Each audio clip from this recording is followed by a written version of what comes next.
बिना पियाज रसुण रे मु आज आपण मानक गोटा बुटरे टेस्टी रेसिपीटी बनैकी देखैबी। आशा करुछि आपण मानक भिडियोटी पसंद आसीबो। आपण माने संपूर्ण भाव में भिडियोटी को देखंतु ताहाले जानि परिबे।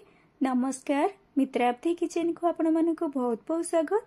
जदि आपण मानक भिडियोटी भल लागे ताहाले लाइक शेयर करंतु और जे भी चैनल रे भिडियो को नोआरी देखुचंती चैनल को सब्सक्राइब कर दियंतु। आ देखंतु मुझे गोटे गिना बुट नहीं जाइए आ गोटे पात्र रे रखी नौची। बुट को बतुरे नवा, प्रथमे धोई नवा बुट को पानी दे दोची। पानी दे सारा पर हाथ रे एमती रगड़ी की धोई नवा। बुट रे जहा गुंड की मैला लगी सब भल भाव में बाहरी जीव। 2-3 थर एमती पानी दे दे की धोई नेबे, मैला पानी को बाहर कर नेबे। पर भल पानी रे एमती बतुरे नेबे। भल पानी रे रखिकी एमती प्लेट ढांकी 8 घंटा बतुरा छाड़देली। 8 घंटा पर ये प्लेट बाहर कर नौची। आपण माने देखंतु केते बढ़िया बुटटा भल भाव में बतुरी जाइए।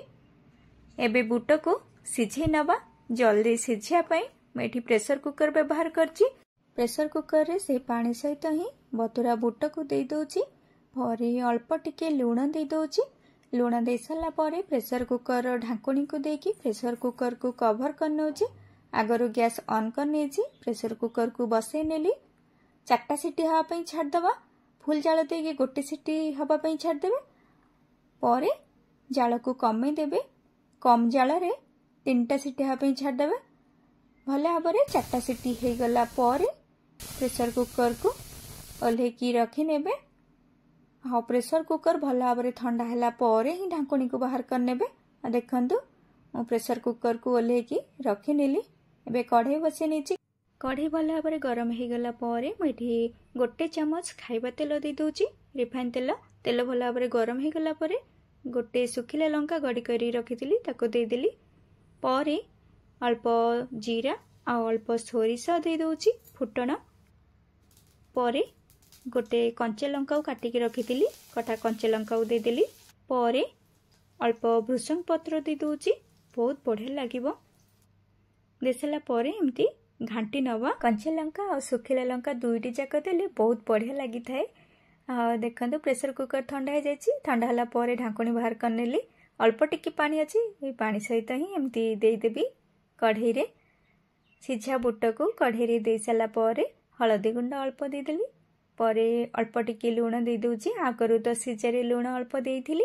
देखिकी लुण देबे, नहीं तो लुणिया हो जिवो। आ देखंतु सबू दे सारा पर घांटी नेली एमती भल भाव में सबको मिसई नेली।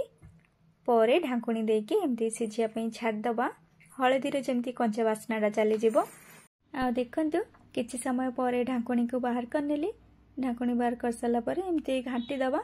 एथिरे तो पानी रहिबोनी, एमती सुखिला टाइप रे हबो। तो पानी सुखी गला पर देखंतु कट्टा धनिया पत्र को दे दोची कढ़ई रे। पर कोरा नड़िया अल्प दे दोची। कोरा नड़िया देले एटा बहुत बढ़िया टेस्टी लगी थाए। आपण माने चाहिए ओषा व्रत रे भी एमती बनेकी खाई परिबे। एटा तो बिना पियाज रसुण रे बना हेछि ना। आ ओषा व्रत रे तो मिठा जिनस सब खाइबा को पड़थे। जहाँ भी फल खातु नहीं तो किसी भी बने खातु मिठा मिठा सब लगी थाए। किंतु एटा थरे बनेकी खातु ना बहुत बढ़िया लागिबो। आ देखंतु एबे हेई आसलानी। एटा अति कम समय बनी जिवो, जल्दी भी बनी जिवो। आपण माने चाहिले एमती बनेकी भोग भी करि परिबे। आ देखंतु एटा भल भाव में एबे रेडी हो गला। एबे गैस रो जाल को बंद कर नवा। आपण मानक भिडियोटी जदि भल लागिला ताहाले आपण माने चाहिले एमती बनेकी खाई परिबे। आपण माने चाहिले स्नैक्स समय रे भी एमती बनेकी खाई परिबे। आ आपण माने थरे बनेकी खांतु ना, बिना पियाज रसुण रे एते टेस्टी लागिबो। एटा बहुत बढ़िया लागिबो। आ देखंतु मैं प्लेट को बाहर कर नौची। आपण मानक भिडियोटी केमती लागला कमेंट करके निश्चय जनेबे। प्रथम रु शेष पर्यंत संपूर्ण भाव में भिडियोटी को देखि आपण मानक बहुत बहुत धन्यवाद। आ जदि आपण मानक भिडियोटी भल लगी थाए ताहले लाइक शेयर करंतु। आ जे भी चैनल रे वीडियो को नुआ रे देखुचंदी चैनल को सब्सक्राइब कर दियंतु।